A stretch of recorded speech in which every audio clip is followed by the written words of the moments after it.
Welcome to the deep dive. Today, we are taking a pretty fascinating journey into the spiritual world of Northern Europe, right at this huge moment of change. We're talking about what happens when one massive symbol, the Christian cross, runs right into another, the great world tree of Germanic myth, Yggdrasil. And it's not really a collision, is it? It's more of a merger. It's a deep cultural translation. It Yeah. shows you that these ancient belief systems, they don't just disappear. They adapt. They become the very language for the new ideas. And that's not just an intellectual thing, right? It's more of an emotional realization. That moment when some idea you've heard about suddenly just clicks, it comes home. Exactly. The Greeks actually had a word for that. Aristotle called it anagnoresis. Recognition, the moment of truth. Right. It's when you finally understand your situation. And the medieval scholars, they understood this too. There's this great scholastic axiom that just nails the whole thing. Okay, lay it on us. Quid recipitur, secundum modum recipientis recipitur.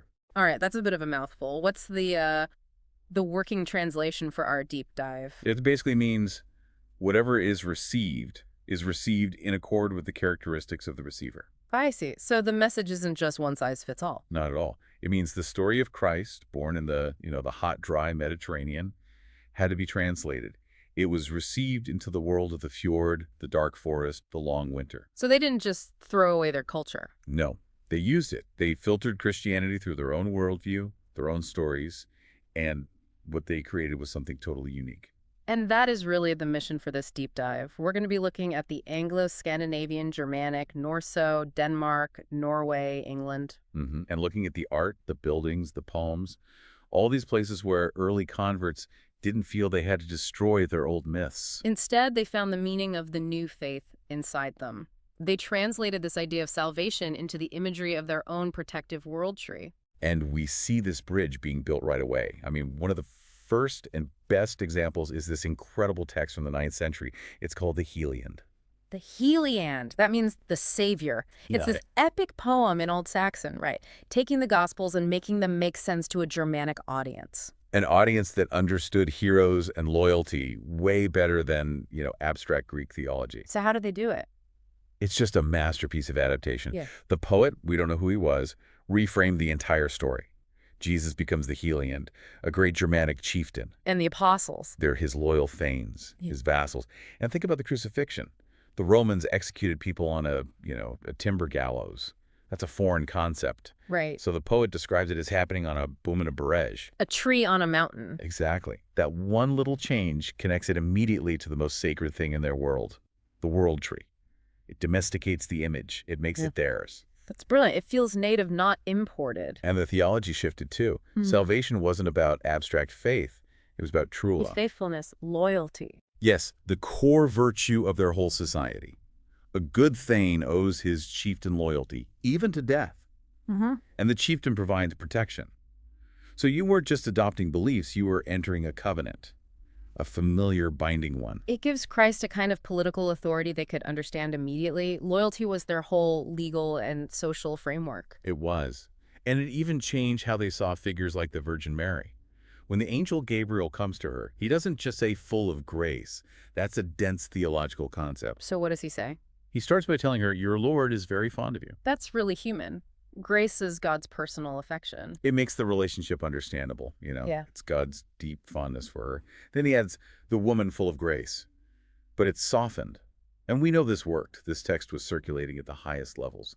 King Canute. Ruler of that huge North Sea empire, England, Denmark, Norway.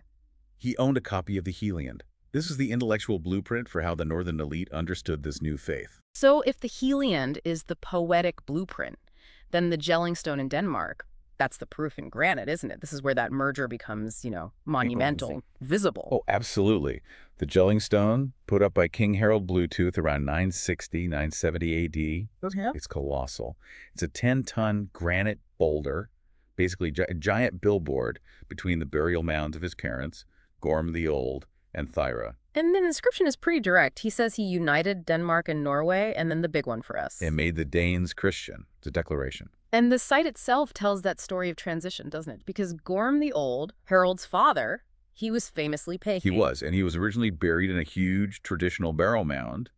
But when they excavated the site, his body wasn't there. So where was he? They found him later, reburied, under the wooden floor of the very first church that Harold built right there on the site. Wow, so Harold literally moved his pagan father's body into a Christian grave under the church's wooden cross. It's the ultimate act of Thane-like loyalty, isn't it?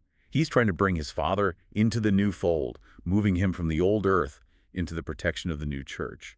And that tension between past and future is carved right into the stone. Okay, so the stone has 3 sides. One is the inscription. What about side 2? Side 2 is this ferocious battle scene. You've got a griffin in this lethal struggle with a giant serpent wrapped all around it. And the griffin would be a symbol for Christ, part eagle, part lion. Ruler of sky and earth. And the serpent is pretty clearly an enemy figure, maybe the Nidhogg, the dragon that chews on the roots of Yggdrasil. It's Christ's victory over death, but told in the language of a Viking mythic battle. Okay, and then there's side 3, the crucifixion, right under the part that says he made the Danes Christian. And this is where the sculptor makes the real deep dive. You see the figure of Christ, but he's completely wrapped up in these thick, plant-like tendrils. They're binding him, weaving all across his body. Wait a second. If he's tangled up in vines and branches, where is the actual cross, the wooden beams? That's the whole point. There is no separate cross structure. Yeah. There isn't one.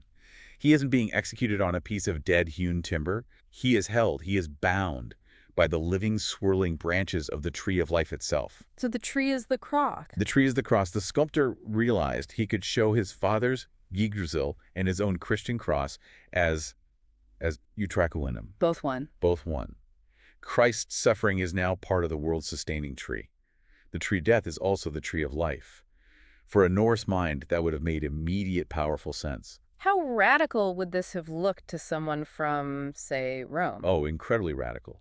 If you look at something like the San Clemente mosaic in Rome from around the same time, the cross there is black, it's angular, it's perfect. It's clearly separate from the beautiful acanthus tree of life that grows around it. So in Rome, the cross is imposed on the world. Right. It's an intervention. But at Gelling, the cross is chaotic, it's aggressive, it's completely tangled up with these wild northern vines. It is the world. The northern cross is the living tree. But doesn't that change the meaning of the sacrifice? If the cross is just a part of Yggdrasil, a part of nature, does that undermine the idea of Christ's divine choice? That's a fantastic question, and that's really the heart of it. For the convert, the idea wasn't to make the death seem natural. It was to elevate their own cosmology. Ah, I see. Yggdrasil was already a suffering tree, right? It holds the worlds together, it gets chewed on by the dragon. So by merging Christ with it, you're saying that the ultimate source of knowledge and suffering, remember Odin hung himself on Yggdrasil to get the runes, that story is now fulfilled by Christ's sacrifice. So their old myth becomes the vessel for the new truth. Exactly. The sacrifice is still profound, but now it happens in a place that feels familiar and deeply, deeply protective. Okay, so we're moving from the monumental stone in Denmark to these incredible wooden structures in Norway, the stave churches. And this is where that world tree idea becomes, well, architecture. This is where it becomes a physical reality. The whole design of the stave church is, you could argue, the most direct architectural expression of the Yggdrasil myth you could find. The church becomes the inner space of Yggdrasil. A safe place, a holy refuge from doomsday. A holy wooden refuge from the chaos of the world, from Ragnarok. And this wasn't just some local carpenter's idea. It was basically official policy. An official policy of accommodation. You can trace it all the way back to a famous letter from Pope Gregory the Great around the year 600. He wrote to missionaries in England and told them, look, don't destroy the pagan temples if they're well built. Convert them instead. Exactly. Commutari. Convert them. The thinking was, if people can come to places they already know and love, they'll accept the new faith more easily. It was a policy of moderation, not destruction. So if you were a Norse shipbuilder or a master carpenter, your skills were still valued. You just had a new client. Right. And the choice of wood itself is deeply poetic here. Yggdrasil is usually said to be an ash tree. It is, in the myths. But the stave churches are almost all built from Norway spruce and Scots pine, conifers. And that's a critical choice. Ash is deciduous. It loses its leaves. It's associated with spear shafts, with gallows. But pine and spruce, they're evergreen. They're evergreen. They symbolize life that refuses to die, that resists that long, dark northern winter. It was practical, of course. The wood is straight and resinous. But poetically, it reinforces the idea of the everlasting, protective tree of life. So let's talk about the structure. You look at a classic example like the Borgen Stave Church. How does the engineering itself scream world tree? Well, the name stave comes from these huge vertical timber posts, the staves that make up the walls. They're the core of the building. And often the whole central structure, the roof, is supported by this massive central mast, a kind of kingpin. The trunk of the tree, the axis of the world. That's the idea. It's the physical axis mundi holding everything together. And when you see Borgen from a distance with all its layered roofs, It looks like a giant pine tree. it does. It's coated in dark pine tar. It has up to 7 layers of these conical roofs and gables, getting smaller as they go up. It really does mimic the layered branches of a huge conifer, all pointing up to that central spire. But the experience of the church is split, isn't it? The outside versus the inside? Completely. The portals, the doorways are just terrifying. The carvings are dense with violence. You've got snakes, dragons, griffins, bears, all tangled up in vines and what described as violent conflict and mutual eating. It's Ragnarok. It's the chaos of the world outside. So the door is the way into safety. Yes. The door is the entrance into the protective trunk of the tree. It offers you sanctuary.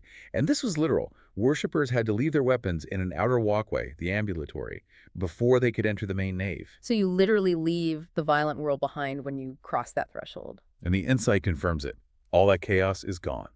The space is calm, protected by these tall, straight staves, and the crucifix is often placed right in the center, near these X-shaped supports that are themselves carved with plant motifs. You're safe inside the tree. And there's actual artwork that shows this fusion, like the green cross from All. That's a perfect example. It's from a 12th century baldachin, now in a museum in Oslo. It shows Christ carrying his cross. But it's not made of smooth, planed boards. It's a tree. It's clearly a tree. You can see the stumps of the branches. And, crucially, it's painted green. Emphasizing that evergreen, life-giving quality. It's reassuring the converts that this instrument of suffering is actually the protective, living tree they've always known.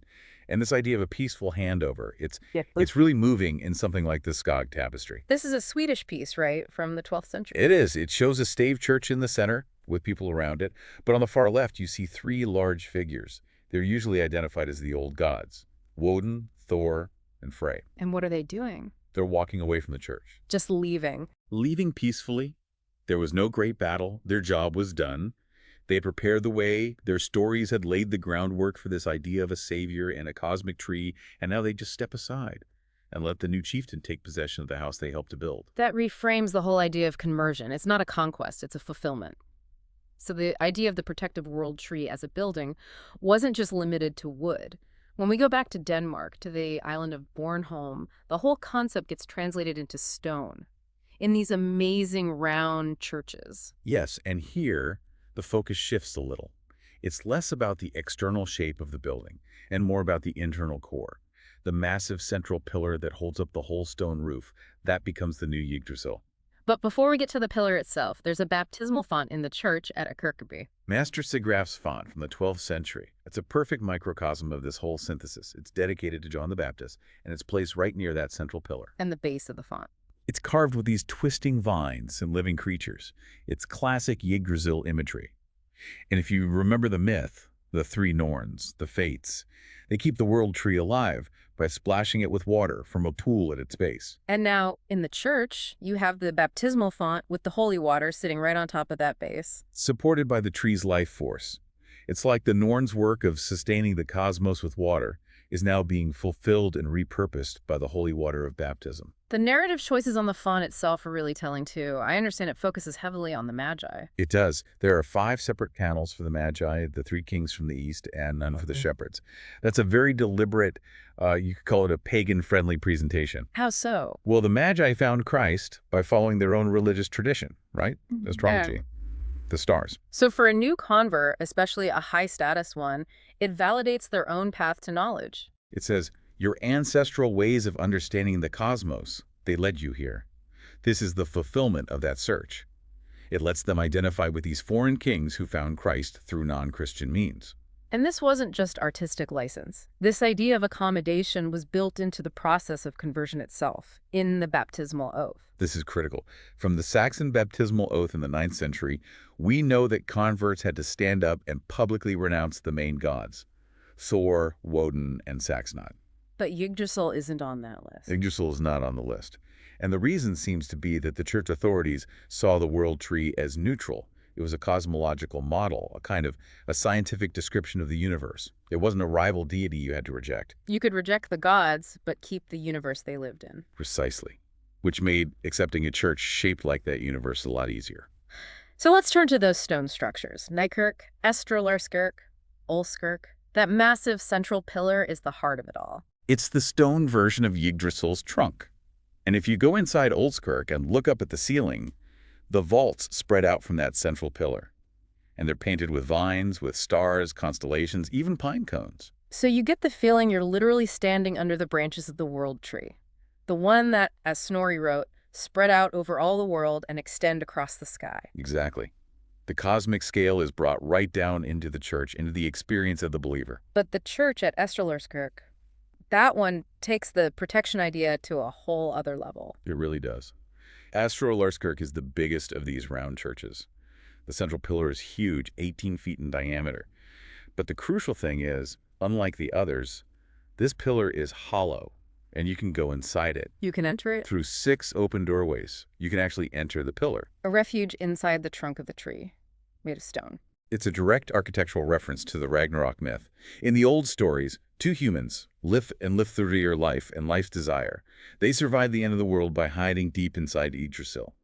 The church pillar is inviting you to do the same, to enter the protective trunk and be saved from doomsday. We're moving now into Anglo-Saxon England, into poetry and stone sculpture. The cross isn't just an object, it's a living, feeling, co-suffering being. We're talking about the dream of the Rood. Yes, this poem, with versions from the 8th to the 11th centuries, it gives us this defining Germanic detail. The cross is a living tree, and it is by Figenday. It's trembling when Christ, who it knows is God, climbs onto it. It's horrified. It's horrified, it's awed, but it's also bound by a sense of duty. It has to stand firm. It suffers along with Christ. It weeps gold and jewels, but it has to fulfill its terrible role. So it's not just a gallows. It's a loyal active witness. A loyal thane. It has to obey its Lord, even when it causes it pain. And the Ruthwell Cross from around 750, it gives this poem a physical form. This is that massive stone cross in Scotland. Right. And it probably stood as a central pillar inside a church, so the congregation would feel like they were gathered under the tree. On its narrow sides, you have these dense, twisting vines and animals. It's the world tree, Yggdrasil, the windy tree. And the runes play a very specific part here. They do. Lines from the poem are carved in Anglo-Saxon runes, the Fuork, right along those vine-covered signs. And this is key. The runes literally give the cross a voice. So the tree itself is speaking. The tree itself is speaking. The Latin inscriptions on the other sides just describe the scenes, but the runes, the vernacular, let the tree, Yggdrasil, speak of its own suffering and its loyalty. It's a vernacular prophet. It is. And the details on the cross line up with the poem. At the very top, there's a great eagle on a branch, a classic symbol of the world tree. And the poem says Christ was wounded with arrowheads, not just nails. A Germanic way of saying nails. Right? Yeah, right, reflecting that ash wood was used for arrows. And on the crosshead itself, there's a sculpture of an archer taking aim. The sculptor knew the poem. He's showing you the source of the nails, the source of the wounds. And this theme of recognition, of awareness, is central. It is. The poem contrasts the tree, which recognizes Christ, with humans who don't. The cross sculpture has a panel of the man born blind being cured. It has animals in the desert who, the inscription says, recognized him. It's all a call to the human viewer. The tree knows. The animals know. Do you? So this all comes together in Yorkshire with the Middleton Viking crosses. This is about protecting the dead. Yes, these were memorial stones in a Christian graveyard. And they were likely for people who were first buried in tree coffins. Hollowed out logs, a pagan attempt to get Yggdrasil's protection in the afterlife. Exactly. So the stone crosses had to provide that same powerful protection.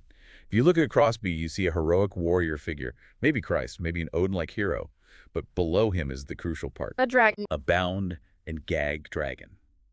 The Nidhogg, the corpse eater, is physically restrained. The cross is acting as a Madik Munburo. A powerful protector. A powerful protector. It's showing the family that the Christian cross has done what they always hoped Yggdrasil would do. Bind the monster of oblivion and keep their loved ones safe. In Cross A, it almost looks like a hunting scene. It does. It's a bit crude. But it's likely not just a hunting scene. It's probably Woden, with his spear, fighting the great wolf Fenrir at Ragnarok. By showing that final, noble but doomed pagan battle, the stone is using the old myth to explain the new one. Their cosmic struggle is fulfilled, not rejected, by Christian salvation. Okay, this is where things get really, really interesting. Because this blending of ideas, it might go deeper than sculpture and poetry. It might be coded into the very alphabet of the North, the 24 runes of the Elder Fuhark. Right. This is a bit more speculative, but it's a fascinating theory. The runes were seen as speaking staves. They had power. And their order, the Fuhark, is not random. It's completely different from the Greek or Roman alphabet. So the theory is that the order itself is a message, a riddle. That's the idea put forward by scholars like Wolfgang Krauss, that the rune master who created the sequence, probably in the 4th or 5th century, was bilingual and deliberately created a bilingual code, Christian truth, hidden in a Germanic framework. That's a huge claim. How would that even work? Well, the rune masters of that era were sophisticated. They were living on the edge of the Roman Empire. They would have known Gothic, maybe some Greek. The theory relies on reading some of the runes with their Germanic sounds and others with their Gothic or Greek sounds. All right, so let's try it. Unpack the first 10 runes of the Fuhark for us. Okay, the first 10 are Fuarkggwhn. If you take those runes and read them using this mixed phonetic system, you get a phrase, Fuhar kai Christus hen. And what does that translate to? Father and Christ are one. Wow, that's John. That's John 10:30. The Father and I are one. It's an almost direct quote. And the genius is in the word Fuarfolar. It works for the Christian God the Father, but it also works for Woden, the Germanic All-Father. The syncretism is baked right into the alphabet. So the rune master is honoring both traditions at once. The source of runic wisdom, Woden, who hung on Yggdrasil to get them. And the core message of Christian unity. It proposes this dual source for human communication. Both Woden and Christ suffered on the cosmic tree to give humanity the gift of language. And the rest of the runic alphabet, does that complete the message? It does. The rest of the sequence forms a Germanic phrase that means something like, long ago gave mankind speaking saves, hereditary property. So it completes the origin story of where these powerful signs came from. Is there any physical evidence to back up this kind of wild linguistic theory? There is, actually. On these gold medallions called bracteates from the 5th to the 8th centuries, the C-type bracteates often show Woden on his horse, which is sometimes called Yggdrasil, the Awesome One's horse, with his 2 ravens, mind and memory, whispering in his ear. And encircling that image very often is the Fuhark sequence. So the alphabet is literally framing the god of knowledge. On one of them, the Linkir bracteate, the runes actually form the bodies of the birds flying into his ear. It's a direct physical link between Woden, Yggdrasil, knowledge, and this runic code. And this kind of tolerant, blended thinking, it must have come from a very specific time and place. It almost certainly points to the 4th century Roman Empire, after Constantine's Edict of Milan in 313. The edict that granted religious freedom. Yes. It was an edict that aimed to get the favor of, and I'm quoting here, any divinity whatsoever enthroned in the heavens. That spirit of pragmatic generosity is likely what allowed a rune master to create an alphabet that spoke 2 languages and honored 2 powerful spiritual fathers at the same time. So let's bring this all the way to the present day, because the most common and maybe least recognized echo of all this is the Christmas tree. Its roots are buried deep in the old Germanic winter festival of Yule. Absolutely. The switch from Yule to Christmas was a very gradual blending. The Venerable Bede, writing back in the 8th century, tells us that the night of December 24th was known to the Anglo-Saxons as Modrenacht, Mother's Night. The mothers, who would they have been? Very likely the Norns, the Fates, or other female deities tied to fertility and time, the ones who keep Yggdrasil alive. Celebrating them on the longest night of the year was about ensuring that time would continue, that life would return. And the word Yule itself points to that turning point. It comes from a Germanic word for wheel, or turning. It's the winter solstice, the moment the sun's wheel stops heading south and starts turning back north. For them, the return of the sun was everything. Which explains the evergreen wreath, the circle, the Yule wheel. Exactly. The wreath, made of holly or ivy, is the solar wheel. It symbolizes life that doesn't die in winter. And that was so easily Christianized into the Advent wreath, with the 4 candles waiting for the arrival of Christ, the light of the world. And you see that mapping of Christ onto the evergreen in old carols, like the holly and the ivy. Oh, it's so direct in that carol. The holly's features become symbols of the Passion. The white blossom is Christ's birth. The red berry is his blood. The shoot prickle on the leaf. It's the crown of thorns. It's the crown of thorns. The evergreen becomes a prophet, predicting the story of the Savior, and even the refrain, oh, the rising of the sun and the running of the deer, that links Christ's resurrection to the return of the sun, and to the deer who, in the old myths, fed on Yggdrasil's branches all winter. So the evergreen tree was already a symbol of hope indoors. How did it become the Christmas tree? It's a conflation of two things. You have the ancient Yule evergreen, and then you have a medieval German theatrical prop, the Paradisbaum. The paradise tree. Right. It was used in mystery plays about Adam and Eve during Advent, and it was decorated with fruit, especially apples. Remember that in Latin, malum means both apple and evil. So people started merging the two traditions. Their Yule tree started wearing the decorations of the paradise tree. And the legend of St. Boniface sort of sealed the deal. It did. The story goes that Boniface chopped down Thor's sacred oak tree, but from the roots of the dead oak, a new fir tree sprang up. Boniface declared it a symbol of Christ's resurrection. New evergreen life growing out of a tree of sacrifice. It sanctioned the fir as a proper Christian symbol. And the final touch, the lights on the tree, brings us right back to Yggdrasil's cosmic scale. It does. There's that lovely, though probably not historical, story about Martin Luther. He's walking home one night, sees the stars shining through the branches of a fir tree. He goes home, puts candles on a tree for his family to show them what he saw. The stars in the branches. The stars in the branches. It visually connects the tree in your home right back to Snorri's vision of Yggdrasil, whose branches extend across the sky and hold the stars. The Christmas tree really is the ultimate synthesis. #Josh_outro. This has been an incredible journey. We've traced this path of realization from the gelling stone with its crossless crucifixion tangled in vines to the stave churches, an architectural refuge against doomsday. Then to the stone pillars of Bornholm, the venerable Yggdrasil trunk, and to the voice of the cross itself, a trembling prophet carved in stone and runes at Ruthwell. And even into the alphabet itself, finding the secret code of unity between Woden and Christ hidden in the Fuhark. The whole story isn't one of rejection, but of deep, loyal translation. And if you go back to that poem, The Dream of the Rood, it gives you the final turn of the screw, the final transformation of this myth.